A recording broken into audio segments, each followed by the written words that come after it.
Assalamualaikum warahmatullahi wabarakatuh. Kami dari kelompok 3, sesi 2. Pada kesempatan kali ini kita akan praktik coaching model Tirta di mana saya sebagai coach.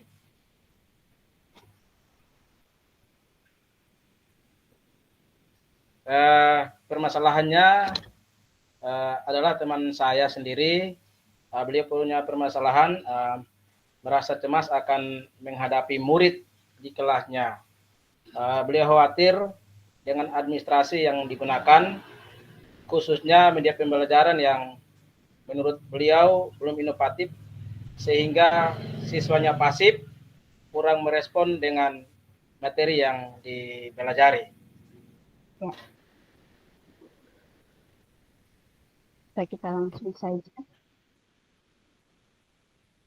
Jadi di sini saya Siti Halijala Ara sebagai coach dan rekan saya Bapak Mahmud Narang sebagai coachnya. Kita mulai ya Pak Mahmud. Siap, Bu. Assalamualaikum Bapak. Waalaikumsalam, Bu Siti. Bagaimana kabarnya, Bu? Alhamdulillah sehat. Kalau Bapak bagaimana kabarnya? Kabar saya baik, Bu. Oh iya Pak. Ini Bapak kalau Bapak ada waktu, saya mau berbicara dengan Bapak sebentar. Boleh, Bu. Silakan, silakan.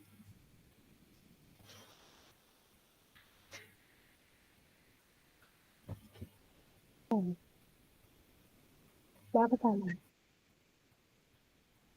Apa yang ingin Ibu bicarakan dengan saya? Kok Ibu kelihatan cemas begitu? Iya nih Bapak. Jadi begini Bapak. Saya ini sedang bingung untuk menyiapkan administrasi uh, untuk persiapan mengajar di kelas. Jadi saya maunya itu membuat murid-murid saya merasa senang, kemudian bahagia dalam belajar, terus mereka tidak merasa terbebani, tidak merasa tertekan ketika belajar di kelas. Jadi saya ingin mereka belajar karena uh, mereka paham bahwa itu kebutuhan, bukan karena paksaan atau tuntutan seperti itu, Bapak. Jadi uh, saya masih bingung, saya cemas begitu.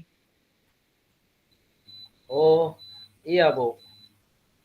Boleh saya tahu dari cerita tadi, kira-kira Ibu punya ide atau tips yang bagus agar muridnya lebih aktif ketika belajar, Bu?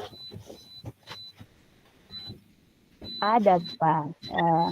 Saya mungkin bisa mencoba untuk membuat media pembelajaran yang menarik supaya murid saya merasa senang, tidak jenuh, kemudian tidak bosan saat belajar, dan pada akhirnya mereka bisa merasa bahagia saat belajar dengan saya khususnya, kemudian uh, yang seperti yang saya sudah pernah lakukan pada murid-murid saya sebelumnya. Uh, Bagaimana Ibu bisa tahu kalau murid Ibu tidak senang atau cepat jenuh atau cepat bosan seperti yang Ibu ceritakan tadi? Iya Bapak, jadi kalau dalam kelas itu sebagian murid itu kalau kita mengajar sebagian murid itu dia pas gitu Pak. Jadi mereka tidak merespon dengan baik apa yang kita ajarkan. Terus mereka juga sering cuta acuh dalam aktivitas pembelajaran itu. Terus kalau saya kasih tugas-tugas itu bahkan ada murid yang dia tidak mau mengerjakan. Sampai ada beberapa murid yang kalau saya masuk kelas itu dia tidak mau ikut ikut belajar di dalam kelas, Bapak. Jadi dia istilahnya bolos. Ya, sepertinya mereka mungkin bosan dan tidak senang dengan aktivitas belajar yang saya sajikan. Oh ya, sebagian besar siswanya pasif dan tidak merespon dengan baik. Bukankah Ibu sudah pernah menggunakan cara ini pada murid sebelumnya? Iya, Pak. Jadi menurut saya itu murid yang sebelumnya itu aktif dan merasa senang ketika saya menggunakan media pembelajaran yang sudah yang sudah saya lakukan itu. Tapi kenapa murid yang sekarang ini belum belum bisa aktif, itu yang bikin saya jadi bingung. Oh ya, menurut Ibu, kira-kira aktivitas atau kegiatan yang mana yang berhasil menurut Ibu dan kenapa itu dipandang berhasil, Ibu?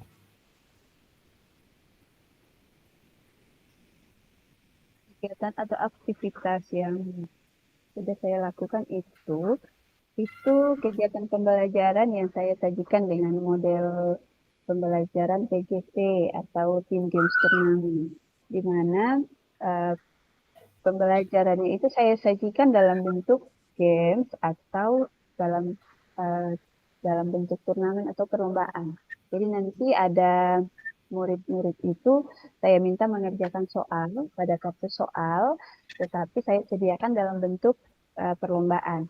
Jadi eh, apa namanya, mereka juga sangat antusias kalau ya, saya sajikan pembelajaran seperti itu. Jadi mereka semangat, senang sekali, dan bahkan mereka berlomba-lomba supaya kelompok mereka itu yang menjadi juara di dalam perlombaan itu, Pak.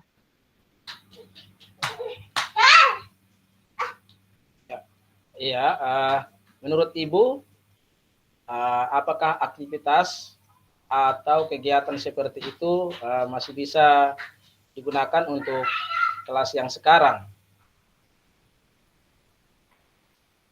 Saya, eh, saya rasa saya sepertinya sudah harus mencoba untuk menggunakan kegiatan lain supaya murid-murid ini lebih aktif ketika belajar dengan saya.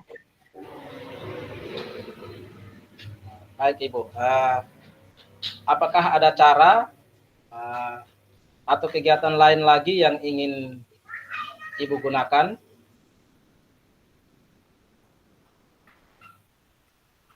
Sepertinya ada, Pak. Jadi saya mungkin bisa mencoba melakukan aktivitas atau kegiatan pembelajaran eh, yang seperti pembelajaran yang berdiferensiasi, di mana kan kalau pembelajaran berdiferensiasi kita memahami kebutuhan murid terlebih dulu, kemudian kita bisa menentukan mau menggunakan strategi pembelajaran diferensiasi apa, misalnya diferensiasi konten atau diferensiasi proses atau bisa juga diferensiasi produk. Ya. Oh iya, Bu. Uh, Sepanjang yang kita bicarakan, apakah Ibu sudah mendapatkan pencerahan? Iya, Pak. Jadi saya juga bisa sudah mendapat sedikit pencerahan. Jadi kalau nanti mungkin saya juga bisa mencoba untuk menggunakan media pembelajaran yang menarik, yang inovatif. Jadi murid-murid mungkin bisa nanti lebih efektif, lebih aktif, lebih senang, nyaman dalam pembelajaran, merasa bahagia ketika belajar bersama saya, dan yang akhirnya tujuan pembelajaran yang ingin kita capai dapat tercapai. Gitu, Pak. Ya, baik, Bu. Sekarang apa rencana Ibu Siti? Hmm, Kalau saya berencana akan membuat media pembelajaran yang kreatif, seperti yang sudah sampaikan tadi, itu terus inovatif sesuai dengan perkembangan zaman sekarang, agar murid merasa senang, bahagia, terus tidak jenuh dan bosan ketika belajar di kelas bersama saya. Iya, iya. Baik, Bu. Ibu akan memulainya dari mana? Kalau saya mungkin saya bisa mencoba untuk mencari sumber belajar yang relevan, terus baik dari buku teks misalnya, kemudian bisa dari YouTube, terus sekarang juga ada disediakan juga di BMM banyak banyak referensinya juga di situ, dan bisa saya lakukan saya melakukan metode ATM. Kemudian untuk setiap topik yang kira-kira saya ajarkan di dalam kelas. Ya. Oh ya Bu, adakah rekan kerja yang bisa Ibu Siti ajak berkolaborasi atau bekerja sama untuk mewujudkan rencana Ibu? Ada Bapak, jadi di sekolah ini kan ada 2 guru IPA, jadi saya bisa mengajak rekan saya, Ibu Nurlin, jadi saya bisa berkolaborasi dengan beliau untuk sama-sama membuat media pembelajaran yang inovatif untuk bisa digunakan di dalam kelas. Baik, masih ada inovasi yang ingin Ibu Siti buat? Mungkin saya bisa mencoba untuk menemukan topik belajar di PMM atau mungkin saya bisa modifikasi sesuai dengan kebutuhan murid saya di sekolah. Itu Bapak. Uh, Baik, wah Ibu nantinya kan menjadi guru yang lebih inovatif ya. Iya, iya dong Bapak. Jadi semua ini ya saya lakukan supaya anak-anak lebih aktif dan lebih senang menerima pembelajaran di dalam kelas bersama saya. Oke, oke. Sekarang target selesainya kapan, Bu? Kira-kira kalau saya sekitar 1 minggu sepertinya cukup Bapak.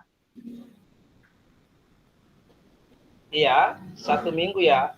Biar kita tahu kalau sudah ada progresnya, ya Bu. Ya, ya. Nanti kita boleh bertemu lagi Bapak minggu depan biar saya sampaikan progresnya. Oke, oke. Jadi minggu depan kita boleh bertemu ya, Bu.